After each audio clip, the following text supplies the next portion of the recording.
Hey, it's Jordan. Delighted to be joined by David Sirota. He was senior advisor, speechwriter for the Bernie Sanders campaign, and now, fortunately, is back on the journalism trail, breaking a lot of important stories that what more well-resourced outlets aren't touching. Thanks for joining me, David. So let's get right to Amazon because you broke a story that kind of in this culture that we're just numb to corruption is kind of like not on front pages, but should be. What did you learn about Amazon and what their shareholders were going to do that their lobbyists then got squashed? Well, so Amazon, a group of Amazon shareholders at the end of 2019 began pushing a resolution that would have required executives, if it passed, it would have required executives to put forward a detailed plan to protect the health and safety of workers in Amazon warehouses and to respect explicitly workers' right to collectively bargain, form unions, and the like. Amazon almost immediately began opposing the shareholder resolution and taking a step further, not just opposing the resolution, but also trying to make sure it never actually even got voted on by their entire shareholder universe. So they went to the SEC and they asked the Trump administration's Securities and Exchange Commission essentially for permission to block the resolution from being put on their shareholder proxy, the document at their meeting in which all shareholders end up voting. So they basically weren't just saying we're against this resolution, but we don't even want to allow our shareholders to even have a public vote on it. And you can understand why from their perspective. I mean, it's a potentially embarrassing public spectacle for them to have their shareholders debating and then voting on a resolution, essentially forcing their executives to better respect workers.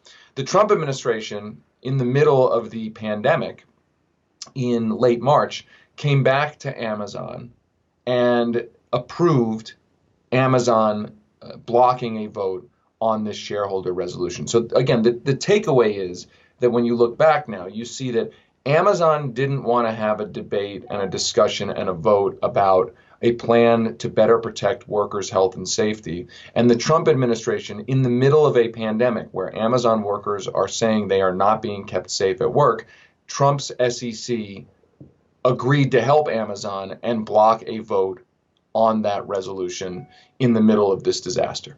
For the layman, why would Trump or anybody else's SEC get involved with inner Amazon board or shareholder, whether they had a resolution to vote on or not?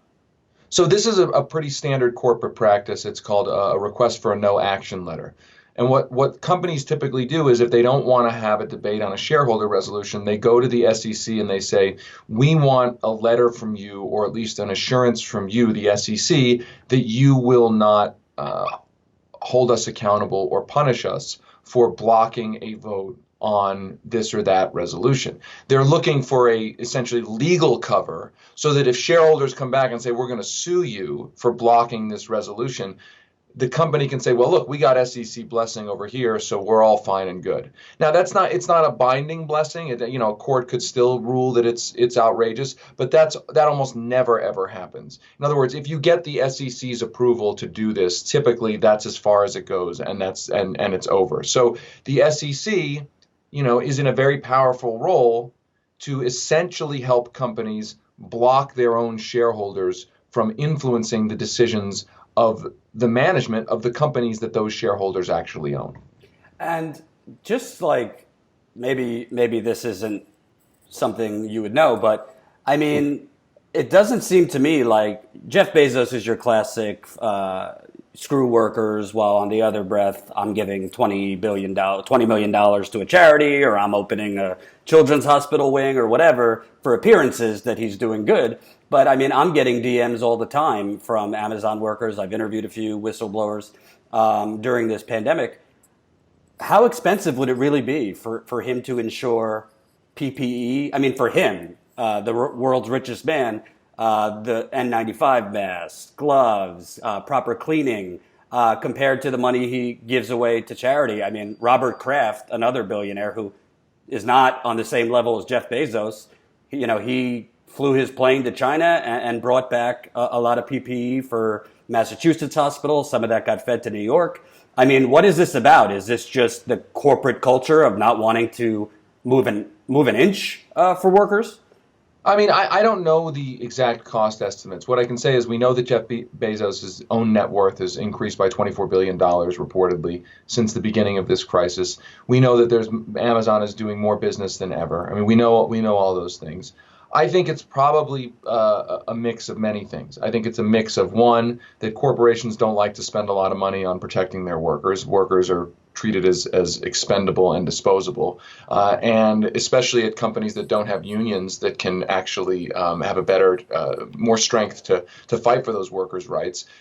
Workers get mistreated, and by the way, I think that's why you've seen Amazon be so hostile to the prospect of unionization. They don't want to have to deal with collective bargaining. I also think that Amazon's entire apparatus is so giant, it's so sprawling, that it's entirely possible that part of this is that the Amazon's management doesn't really have full and complete control and wherewithal to actually secure such a massive set of facilities. In other words, they're running something that's so giant that it's almost, in some ways, unmanageable, or at least not manageable in a way that this pandemic potentially requires. So never underestimate both the cost motive and greed, but also just this day-to-day incompetence and mismanagement.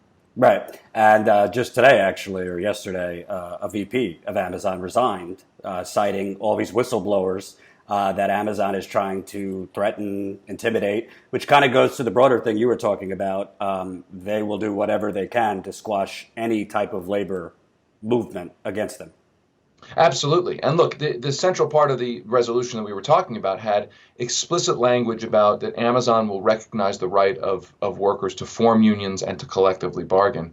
Amazon, now, for its part, it has said, look, we've already put in place a statement of human rights principles in which we basically vaguely say that we support workers, and if workers want to form a union, and actually in that statement they say if workers don't want to form a union, we will respect that choice.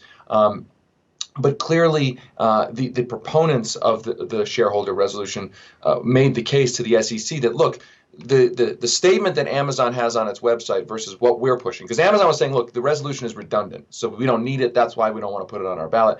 And the proponents of the resolution were saying, actually, Amazon's statement doesn't say anything, doesn't obligate it to support workers' collective bargaining rights, and it does not obligate the company to actually put forward a detailed plan about how it will respect workers' health, safety, and union rights. I mean, there's a difference between saying having, something on your website that says we respect workers, and on the one hand, and then on the other hand, having an actual detailed plan for here is what will happen if a union election happens. Here is what we will do. Here is what we will not do. Here's how we will clean our facilities. Here's how we will protect workers from accidents. Here's how we will protect workers from the pandemic. There's a difference between having a statement on your website and having a detailed plan. And clearly, Amazon, in its posture on this resolution, doesn't want to have to make ironclad, detailed commitments for what it will and will not do. It wants to stay in the vague, because staying in that vague world allows them the wiggle room to do whatever they want. Hope you enjoyed that last video. Hop on over to statuscoup.com where you can sign up for our email list and become a member for as low as $5 to $10 a month. Membership is how we grow. That's statuscoup.com/join. And remember, join our email list so we can grow the revolution with you.